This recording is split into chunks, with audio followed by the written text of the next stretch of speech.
Maisha ya familia yetu. Kipindi hiki kinaletwa kwenu na utume wa familia wa Msalaba Mtakatifu Dandora. Familia inayosali pamoja huishi pamoja. Naam, kwa kweli kabisa, familia inayosali pamoja huishi pamoja, na ulimwengu katika sala ni ulimwengu katika amani. Hujambo ndugu msikilizaji, tumsifu Yesu Kristu, na heri ya Pasaka kwa wasikilizaji wote, watazamaji wote ambao wanatutazama, wanafamilia, vijana, watoto. Heri ya Pasaka kutoka utume wa familia wa Msalaba Mtakatifu Kenya. Karibu kwenye kipindi chetu cha maisha ya familia yetu usiku wa leo, ikiwa ni tarehe 17 Aprili mwaka wa 2022, tunapoendelea kusherehekea siku kuu ya Easter.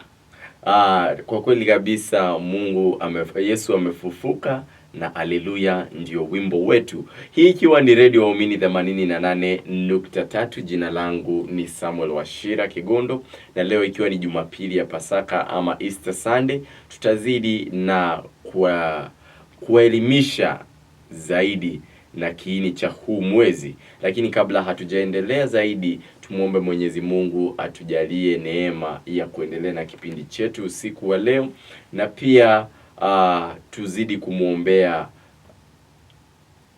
Father Patrick Peyton CSC kuwa mwenye heri, ili ambacho chochote alianzisha kiwe cha manufaa kwa familia, na pia awe mtakatifu wa familia.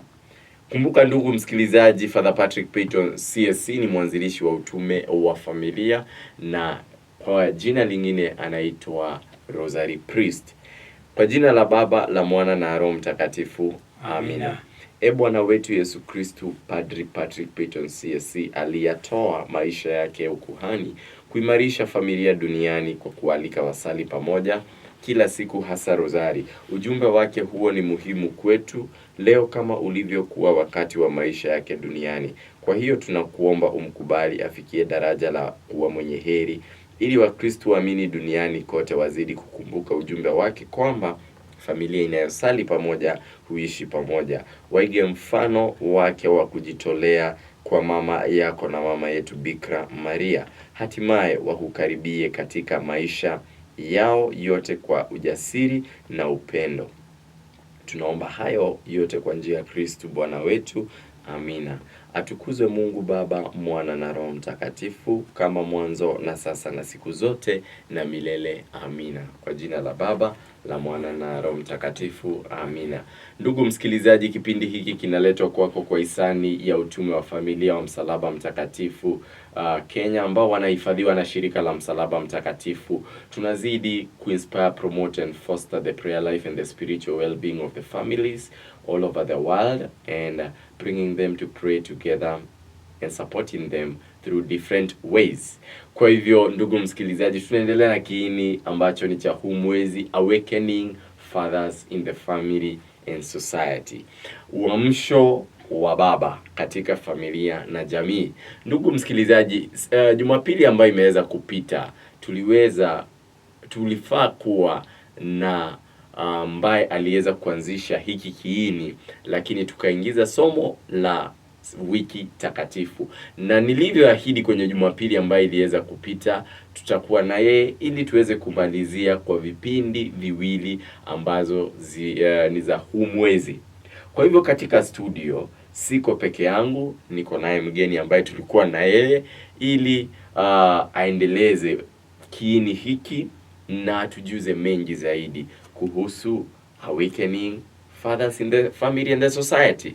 Kwa hivyo karibu uweze kujitambulisha. Asante sana. Nimeshukuru kwa nafasi nyingine ambayo umenipatia. Kwa majina naitwa Henry Ireri. Ni mshirika wa parokia ya Holy Spirit Kandisi katika Diocese ya Ngong, na mimi ni kama nilivyosema pale mwanzoni, ni baba wa vijana 4 na nimeoa mke mmoja. Asante. Na pia na kukumbusha ndugu msikilizaji, kuna kampuni ambaye ako nayo ambaye anaweza itaja tu, sijasikia kama umeweza kuitaja. Asante. Ni vile nilitaja pale mwanzoni, wacha nitaje tena. Ni mwanzilishi wa ministry ambayo inaitwa Heart of a Father Ministries. Heart of a Father Ministries ama HOFAM, ambayo lengo lake ni kusaidia Wakristo ama wanaume kwa wanawake waweze kukutana na upendo wa Mungu Baba, kujua upendo wa Mungu Baba, na pia kuweza kuamsha ubaba. Ubaba katika Ukristo, ubaba katika familia kulingana na mfano wa Mungu Baba, ambaye tunajua Mungu ni Mungu Baba ambaye anatupenda. So kutukiiga mfano wa Mungu mwenyewe ambaye ni baba mkamilifu, wababa wanaweza pia wakawa wababa ambao wanafanya kazi yao vizuri, wanajihisi vizuri kama kina baba ambao wanatenda majukumu yao vile Mungu anavyotaka, wakimuiga yeye kama baba. Asante. Kwa kweli kabisa, ndugu wasikilizaji ambao mnatusikiza na ambao wanatutazama, hii utume huo ni utume ambao ni muhimu sana kwa familia zozote ambazo zinatusikiza, na pia kwa baba ambaye anatusikiza, manake baba akiwa amesimama kwenye familia kama kichwa cha familia, mambo mengi yataweza kusimama. Kwa hivyo ukiwa na swali yoyote, ujumbe wako unaweza tuma kwenye 0713439596. Pokeeni wote shukrani waliotusikiza kwa last Sunday, wakiwa wanasikiza kuhusu wiki takatifu ambaye ni mafrateli kutoka shirika la Msalaba Mtakatifu walituongoza. Maybe kuwakumbusha last program yenye tulikuwa na, tuliweza understand who is a father. Tukaweza have an introduction to understand more about fatherhood, where fatherhood begin. Tukaweza kujuzwa kuhusu what is the relationship of fatherhood and sonship in the family and society. And then tukaweza kujuzwa, is there a crisis of fatherhood in our society and families today? And the answer was yes. So tonight we are continuing with the same theme, but different questions. So back to you, Mr. Henry. Yes. What is, maybe to start with tonight's program, what is the relationship, the relation between sonship and manhood? Earlier on ulisema fatherhood and sonship. Now we are in sonship and manhood. Okay. Yeah. Asante. Swali nzuri sana. So hazijaachana sana, lakini ningetaka kuanza kwa kusema hivi. Kwamba men become men depending on the men they interacted with when they were young. Sasa hapa naleta issue ya modeling. Sasa kijana mdogo wale wanaume atatangamana na wao wakiwa mdogo, atawaiga na ataona mfano wa kuwa mwanaume. So that's why we say that a man develops a sense of masculinity based on who he interacted with when he was a boy or when he was a son, when he was young. So if he had a man who showed him what to do, or he had a man whom he could observe, ambaye angemwangalia aone kumbe kuwa mwanaume ni namna hii, na yeye anajifunza. So and I always say that boys observe men to become men. Boys observe men to become men. Yeah, they you may actually think that you teach them, but they observe. It's what they see through our interactions with them. So that's why it is important for sons or boys to have someone they can model from, a man that they can learn from, who can show them how it is to be a man. They can observe and say, oh, this is what it is to be a man. So, because that son is being formed to be a man, and kama tunavyosema, huyu kijana mdogo ndiye atakayekuwa baba. Kama tunataka kuamsha ubaba, lazima huyu kijana ajue ni kwa nini, na nitasema hapo baadaye ni kwa nini anapaswa kuwa mwanaume ambaye amekamilika.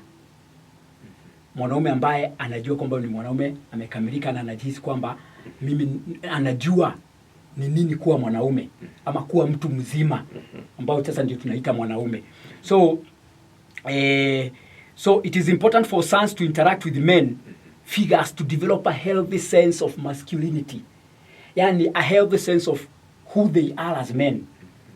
Haya ni majina makubwa, lakini yani aweze kujijua yeye ni mwanaume na sio mwanamke, ama hayuko hapo katikati, aweze kujielewa yeye kama mwanaume. So akiwa mdogo sasa ni vizuri aweze kutangamana ama kuhusiana na wanaume ambao watakuwa kama mfano kwake. Akiwatazama hivi, yeye anaona mfano wa kuwa mwanaume ni nini. So na hii inaletwa na mambo mawili. Tunaweza sema the presence or a relationship with the father. Hivyo ndivyo tunasema kwamba ili baba awe ameamka pale nyumbani, lazima awe pale. Ndio mtoto wake kijana, kwa sababu anamlea awe hata yeye aweze kuwa ni baba mzuri, aweze kumwangalia yeye, asiangalie watu wengine, kusikue na vacuum. So the presence or the relationship with the father.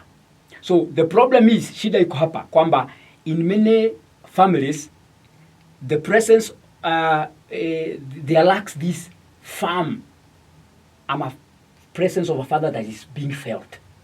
Unakuta kunaweza kuwa baba ako lakini the presence is not being felt, ama ako lakini he is there but not there, ako very busy, hana muda wa kutangamana na kijana wake ndio aweze kijana wake hana muda wa kutosha kumuiga ama kumuona baba akifanya kazi ama akifanya mambo yake ndio aweze kumuiga, ndio aweze kujua.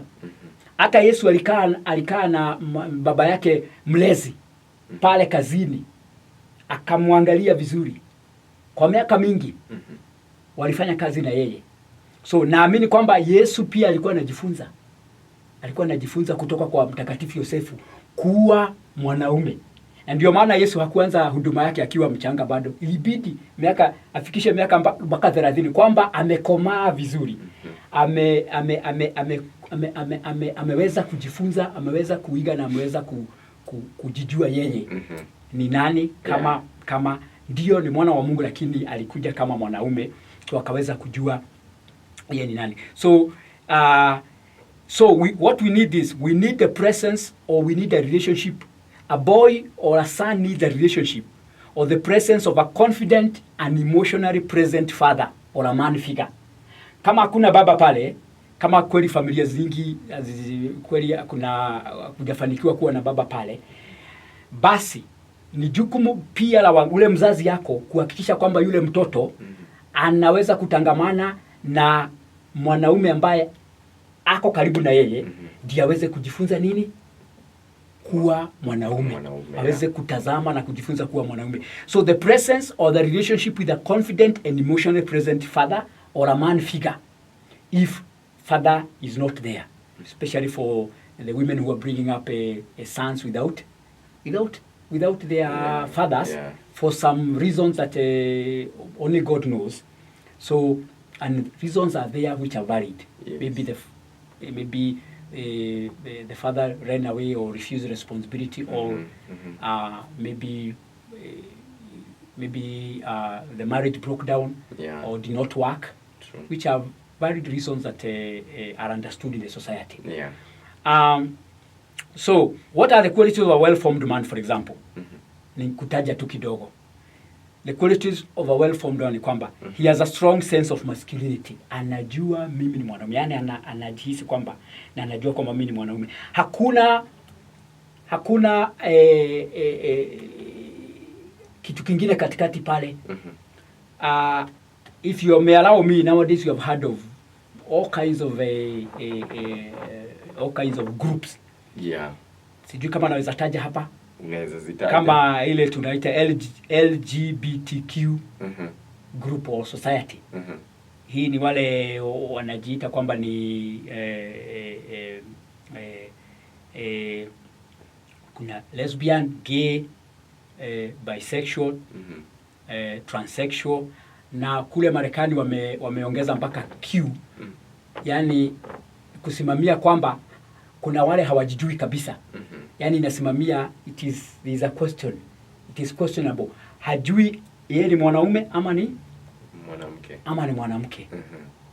Hii hali inaletwa na ile hali ya kukosekana kwa wababa katika familia, kukosekana kwa ile modeli, yani vijana wakiwa wadogo wanakuwa bila mfano wa kuiga ili waweze kujua kuwa mwanaume ni nini. So hizi na hali nyingine ambazo zimechanganyikana pale, ambao sina muda wa kuongea kuhusu hizo hali sasa hivi, zinachangia kuleta vijana ama wanaume ambao wanajihisi sio wanaume. Wengine wanatamani kubadilisha wao wanawake. Now, wanaweza wakasema kwamba it is biological, but a lot of it from research shows that it is as a result of their bringing of the male child. So na tukifuata mfano wa Yesu kwa sababu napenda sana kufuata mfano wa neno la Mungu. Ukisoma Injili ya Luka 2:52 kuendelea, tunaona mfano wa vile Yesu alikuwa. We are given an example of how Jesus grew up. Yeah. Jesus, we are told he increased in wisdom, he increased in stature, increased in favor with God, and increased in favor with men. Wacha tuangalia haya mambo manne ili tuone how a boy needs to grow in order to become a man who is mature, to become mature, so that he can be ready to become a father. Jesus increased in wisdom. So this is the ability to correctly use information to make choices and decisions in life. Yani kuweza kukuza hali ya kuweza kufanya uamuzi katika maisha. Na haya mambo yote yanaletwa na kusoma. So Yesu alisoma, alifunzwa. Nani alimfunza? Alienda shule gani? Nani alikuwa mwalimu wa kwanza? Tunasema walimu wa kwanza ni wazazi pale nyumbani. Na mwalimu, baba yake niye mwalimu wa kwanza. Ndio kweli, hata kuna zile miaka bado ako kwa mikono ya mama yake. Pia mama yake ni mwalimu, lakini mwalimu ambaye anastahili kuwa karibu na yeye sana kama kijana ni baba yake. Na kama hakuna baba, basi kunapaswa kuwa na yule ambaye pia anaweza kumfunza ama anaweza akajifunza kutoka kwake. So that is the ability to plan, to think, to strategize, to develop, the ability to manage yourself. That is learned by a boy from the men he sees around, or the men who are close to him. If the men who are close to him are disorganized, that boy will grow up to become disorganized. Yes, he will struggle to organize himself. If they don't have a vision, he will struggle to develop a vision, because he sees what is happening. So that is the wisdom. Then Jesus grew in stature, that he grew physically. Hiyo inamaanisha kwamba kijana yule anahitaji kuwa na afya nzuri, kuwa na malisho mema, na asikuwe mgonjwa, si ndio? Yaweze kufanya majukumu yake kama wanaume, asiwe na ulemavu wowote. So anahitaji what we call provision and protection, so that he cannot be incapacitated. Yani yawe mzima. Atakapokuwa mwanaume anaweza akafanya kazi, anaweza akafanya majukumu yake kama mtu ambaye ako na afya sana afya ya mwili. Kama inawezekana. Tunajua kuna watu bado kwa hali fulani ama ingine, lakini awe sana ako na afya ya mwili. So ya tatu, Jesus increased in favor with God. That is a relationship with God. Watoto wadogo, kwa sababu sisi ni Wakristo, tunahitaji tuwalee kwa njia ya nini? Ya Ukristo. Wamjue Mungu. Increase in favor with God. So a father needs to introduce his son to God. Not by telling him, by doing. Watoto wangu wenyewe wanapaswa wanione mimi nikiomba, mimi nikienda kanisani, nikitoka kanisani, basi wakiona ninafanya hivyo, wao wenyewe wanafuata. Na ninaweza nikakwambia ni kweli, watoto wangu hata wakati walikuwa wanataka kuwa watume ama servers, hawaku mimi sikuwatafutia ama kuwauliza. Wao wenyewe wamejua ni nini, kwa sababu wameniangalia mimi.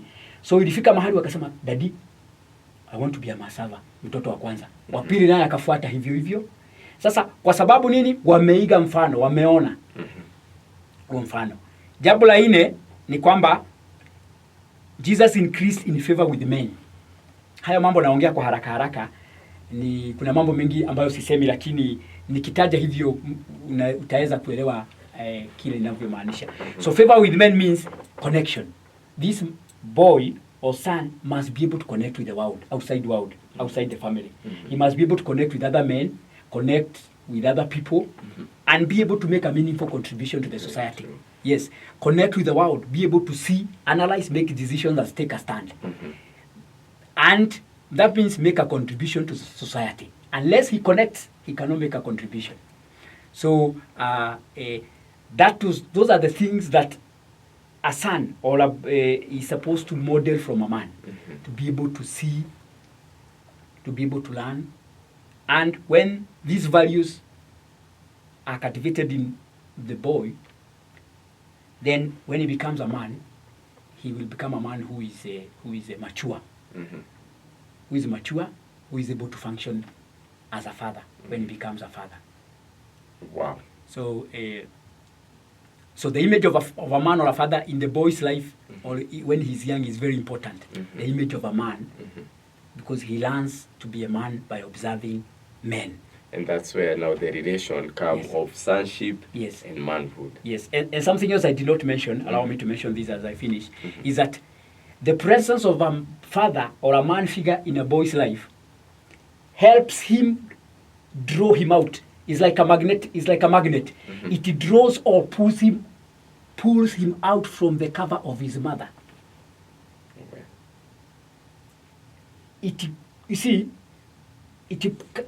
Many boys have grown from being children, isn't it? Yeah. Mtoto mdogo. So ako bado na ile cover ya mamake. So mwanaume akiwa pale, uwepo wake pale ni kama mvuto, unavuta ule kijana kutoka kwa ile covering ya mamake. Aweze kujitambua, kumbe mimi am a boy. I'm supposed to be a man. I'm different from my mother. Yeah. Unaona namna hiyo? Anaanza kujitambua yeye mwenyewe. So that is done by men. The presence of a man helps a lot to pull that boy out of the covering of the circle of motherhood, which can overshadow a boy if there is no presence of a man nearby. So that is why we need a man in the presence, a man to be there for a boy in order to help in all these things, in order that a man, he can develop into a man, the man he has seen, he has learned from, he has been observing and interacting with. Wow. For sure. These I just like the teachings, and I just love the teachings. Maybe as we get back to the second session, it's good to know the crisis that men are experiencing today, that they had wounded them. So hoping and believing you have a paper and a pen and you're writing down the notes. As we come back to the second session, we will have the next discussion. Unasikiliza Maisha ya Familia Yetu, kipindi kinacholetwa kwako na Utume wa Familia wa Msalaba Mtakatifu Dandora. Naam, karibu tena kwenye awamu ya pili tunapoendelea na kuamsha wa baba kwenye familia na pia kwenye society yetu, na tuko naye Mr. Henry Ireli ambaye anatutake through the sessions na through the teachings. Kwa hivyo karibu tena Mr. Henry. Nashukuru. Na ningependa tuende kwenye swali lingine hapa. Does the crisis in men today reveal to us that those men are wounded? And if yes, what is the cause of the wounds? Thank you. Yeah, the crisis today in a big way revealed to us that indeed men are wounded, and they were wounded at the sonship stage when they were still young, when they were growing up. In the process of growing up, something happened that was not supposed to happen. or something that was supposed to happen did not happen. So wounding means wanaume wana majeraha fulani ambayo walipata wakiwa wadogo kwa sababu ya mambo fulani ambayo yalifanyika ama hayakufanyika, yalipaswa yafanyike. Na majeraha haya walipata lakini hawakupata njia ya kuwashughulikia. So bado wanaishi nayo hayo majeraha. And you know, so this wounding happens at the because of lack of, I'm trying to say this wounding happened because there was lack of something that they needed, and because there was lack of something that needed, something else happened that was not needed, ambayo was not necessary in their lives for them, either intellectually, emotionally, or even physically. So wounds mean that they have a dysfunction at the level of the soul. You know, the soul carries the intellect, the will, and the emotions. That means there is a dysfunction at the level of the intellect, kwenye mafikira yao, uwezo wao wa kufikiria, kwenye uwezo wao wa kufanya maamuzi, na kwenye uwezo wa hisia. Kuna maumivu fulani pale, ama kuna kutokamilika fulani kulisababishwa na kukosekana kwa jambo fulani. Na hilo jambo ambalo linakosekana, utafiti umeonyesha ni kwamba linakosekana ni upendo. Walikosa kukubalika. So it is wounding, a lot of wounding in men has happened because of rejection when they were young.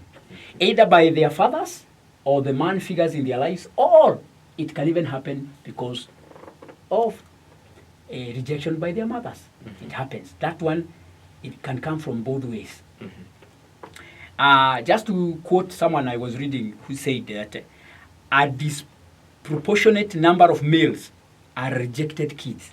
Number of males, that's how wanaume wakubwa, they are living as rejected kids. Not only do boys feel abandoned by their preoccupied, psychologically distant fathers, but they are also subject to the anger of their unhappy mothers. Unasikia vile hao mambo mawili yanaunganika. Kwamba baba asipokuwa pale, kuna uwezekano pia kwa sababu ambazo zinafanya baba asiwe pale, pia mama anaweza kuwa na hasira na huyu mtoto. Hilo hasira zinafikia huyu mtoto. Anamkataa huyu mtoto sio kwa sababu hampendi, lakini ni kwa ile hali ambayo iko pale, kukosekana kwa baba. Wao wawili waweze kuungana pamoja wale huyu mtoto. So kukosekana kwa baba pia kuna ashiria kwamba mama anaweza kuwa na hali fulani ya kukosa kuwa patient na huyu mtoto, kumkasirikia huyu mtoto. So that's the effect of rejection. So wounding can come from a man or a woman in the life of a boy or in the life of a man. Kama mimi nikipeana mfano wangu kidogo, acha nikupe mfano. Nilipokuja kwenye ile stage ya kujua kwamba mimi kujijua ama kuelewa kwamba niko, the stage of awareness where you begin to know yourself. Kutoka maybe miaka 4 miaka 5 pale kwa mtoto, kutoka miaka 3 pale anaanza kukumbuka mambo. Nilijikuta kwamba ninaishi na my grandmother. Nilikuwa naishi na my grandmother, ndiye alikuwa ananilea wakati ule.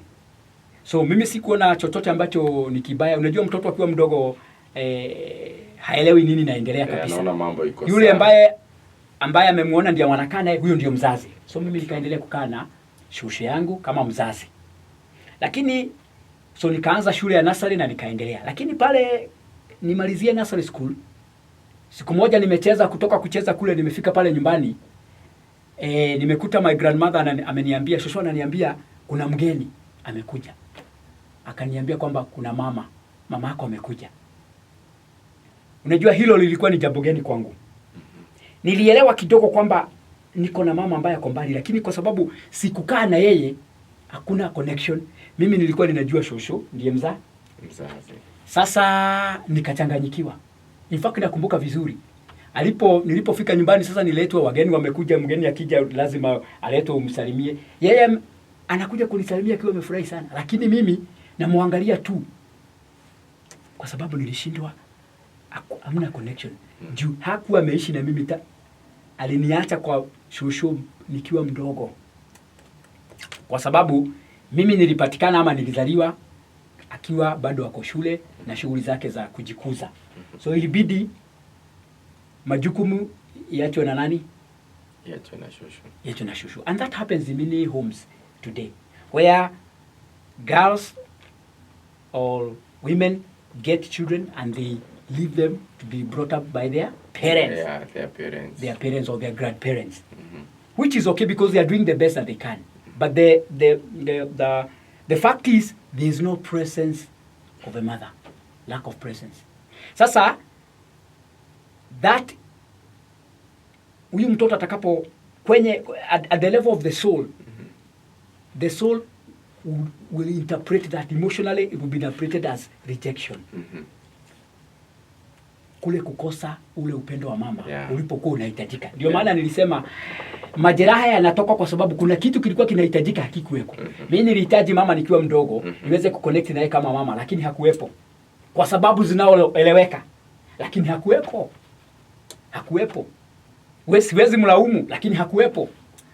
She was trying her best, but she was not there. But you see, that rejection happened at that stage. Sasa nimemtaja mama, lakini alikuwa wapi baba? Hayuko mahali kupatikana. Hapatikani. Sasa wakati sasa mama amerudi nyumbani, nimeambiwa nijitayarishe, kesho yake tunaondoka kwenda nyumbani.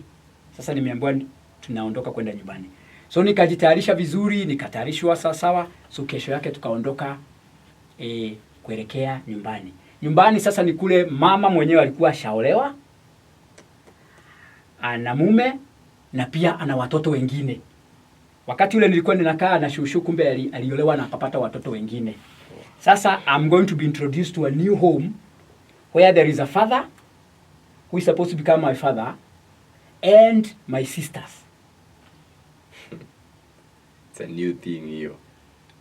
So you can imagine the fear that was in me. I still remember up to today how I felt. I felt awkward. I felt scared. I felt like I could run away and go back to my shushu. Because shushu ndio alikuwa nimemzoea. So, lakini ikawa vile. So, mama alikuwa amenichukua ndio niweze kusoma. Sasa nishamaliza nursery school. Kwenye hii this new home, sasa I tried to fit in as a child, but it was difficult. Kwa sababu gani? Kwa sababu first of all, I had not connected with my mother, neither had I connected with my sisters, and I had not connected also with my new father. So hiyo ilikuwa ni kazi. Hiyo ni kazi kabisa. Hata kama nilikuwa mdogo, sijui mama bado ilikuwa ni kazi. And you know, when we are young, we are very sensitive to the people we interact with. We are very emotionally sensitive. Unaona watoto saa nyingine wanakataa watu fulani ama ni haraka sana kushikwa na uoga kwa sababu wameingia kwenye hali ambayo hawajaifahamu. So to cut the story short, ni kwamba sasa baba yangu mwenyewe hakuwepo, kwa hali ambayo siwezi kuelezea hapa, lakini alikwepa hayo majukumu ama alikuwa amesaidiwa kuyahepa. Kwa hivyo hakuwepo. So mama ndiye alikuwa amechukua jukumu la kunilea. Na sasa hivi kwa sababu ashaolewa nako kwa familia na anataka kunitunza na mimi kunilea, lazima ningeingia na hii familia mpya. So it was not a choice for me. She was trying to do the best that she can. Unfortunately, ni kwamba sikuweza kuconnect. I was never able to connect with my new father or my foster father, who was the father of my sisters. Who is the father of my sisters. I was never able to connect. Culturally, there was a gap because he came from a tribe that find it very hard to accept children to accept children that have come with their mothers, children that don't belong to them. They believe strongly that if a woman has a child and she's married somewhere, she's supposed to leave to take that child to their father. So instead of my mother taking me to my father, she carried me along to this new home. So I really struggled to fit. All along my life, I struggled to connect with my foster father. So it was very scary because in the house, I used to fear him. I developed a terrible fear of men. Was it due to how he was treating you? Yes, he was not very. I would say I would not say he was unkind, but he was not close. He did not connect to me at all. He did not hesitate to show me that you are an outsider. You're not meant to be part of this family. And because I had nowhere to go, where would I have gone? My mother has brought me here. So many times, even later on, my stepfather became abusive and he would seriously beat my mother. So even my fear now increased. I grew up knowing that men are people who should be feared. They are terrible people who should be feared. And and because of that abuse, it even became worse. My fear became worse. I'm sure even my sisters, they developed fear. But as a man, for me, it was worse because I was also becoming a man. So I grew up sort of fearing to become a man, because men, if the man I have seen close by is like what I've seen, then I never wanted to become a man. So later on in life, even when I became, I married, and we had our first child. The day my first son was born, immediately after he was born, I was there, and he was taken to the nursery where they are normally taken as they prepare the mother. And the nurse told me, come and see your son. I hesitated to go. But luckily enough, I had not gone alone. I was with my friend who had already become a father before me. So he was showing me the way. But all along I had prayed, oh God, I hope my wife is pregnant with a girl. Because I was afraid I don't know how to relate. I would be able to relate to a boy because of the disconnect that was there. I grew with that disconnect and fear. And I also did not want a son who will develop fear of me, because now I'm a man, who would become like me, develop fear of relating with me because I'm a man. So I had prayed that maybe for the first years, maybe even if we have a girl, maybe I'll learn quickly, and maybe I'll be prepared when the son comes, if the son comes. So nilipomwangalia hivi, even the nurse looked at me and wondered why I am so emotionally distant. But my friend understood, because he had worked with me for a while. But the nurse looked at me. I was not excited. I felt like crying. I looked at the baby and nikaona, mbona Mungu umetupatia kijana anakaa so ugly. Yani he had developed to that level where it had even affected my perception. That was, I'm talking about woundedness. So later on, when I went home, I was able to pray. I was able to pray and realize that I needed to forgive the men in my lives. Not that I had not done it, but now in a new way I needed to do it in a new way. Because of this encounter reminded me that I still have a lot of healing to go through. So I was able to pray. I knelt before God and told him, please heal me. I want to accept my son. You have decided to give me a son, and I'm his father. I want to take this responsibility seriously. And so somehow God released, by the power of God, he was able to release that joy as I forgave that evening alone in the house. My wife is still at the hospital has not been yet released. So the next day, I went back to the hospital with a lot of joy, with a smile. With a smile. I had accepted him. You see, if I was not healed, I would still have rejected this boy. I had already rejected him at the day of his birth because of the wound in me. You understand when I talk about woundedness? Yes. Kuna kitu kilikosekana kwangu, kikaacha jeraha. Kukakuwa na a certain kind of dysfunction in me that affects my functioning as a father. So today there are many fathers who are doing wrong things thinking they are doing the right things. Not because they want, but because they don't know how else to do them. They are wounded. Tunaweza walaumu, we can screen up to them, we can talk about the ability to make choices, but they need healing. They need healing. They need to reconcile their past with their present and the fact that they are men and be able to receive the necessary restoration that they need in order to accept themselves Wow. as men. So that is a little bit of my story. So men can, that is, I have mentioned a lot about wounding that happens because of lack of love, of rejection.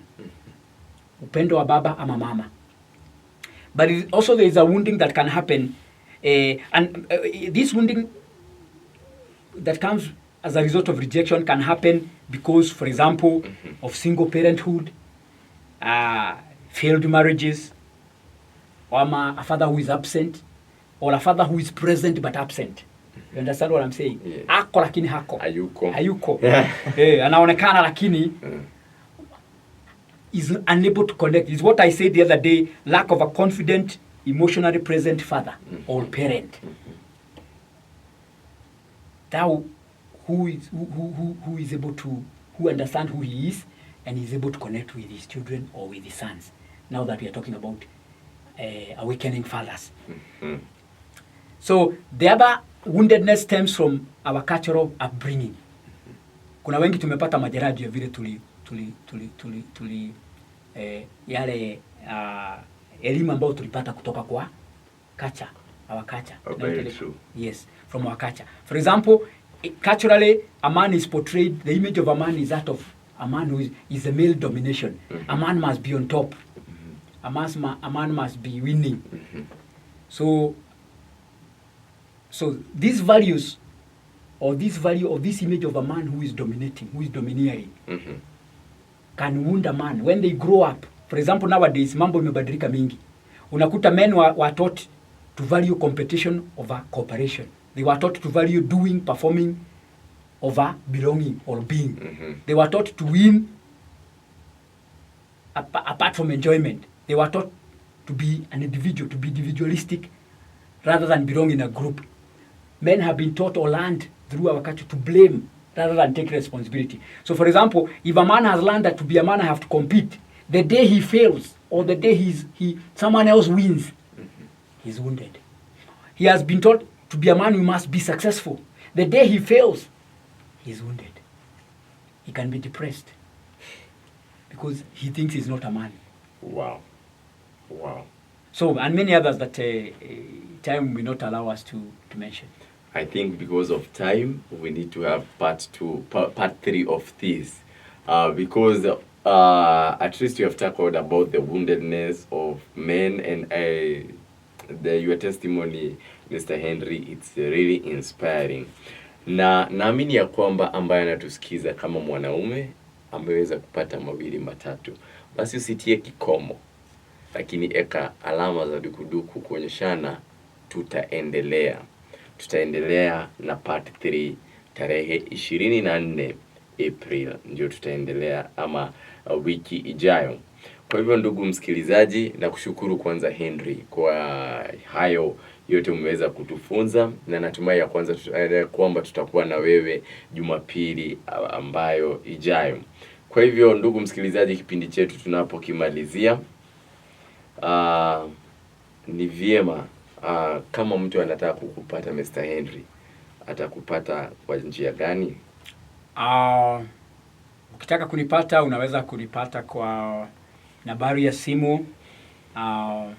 Nimeweza kuwapatia na simu nambari yenye ya kazi ambayo yenye unatumia kwenye kazi yako. Unaweza nipata kwa 0756 753 405. Thank you. 0756 753 405. Asante sana Mr. Henry. Najua tutaendelea na mengi zaidi, maanake muda naona umeweza kuisha, lakini nawakumbusha vijana wote ya kwamba tukio ya Try Prayer It Works contest bado inaendelea, na tunazidi kuwakumbusha ya kwamba worksheet zote zinarudishwa tarehe 30. Kama tuliweza kutembelea parokia yenyu, jamani, unaweza Twitter tukuje tuzikujie ambao wanafanya ambao wamejihusisha na hii tukio. Kwa maelezo zaidi nambari yetu ya simu ni 0713439596, na basi kwenye website yetu ni info@hcfmkenya.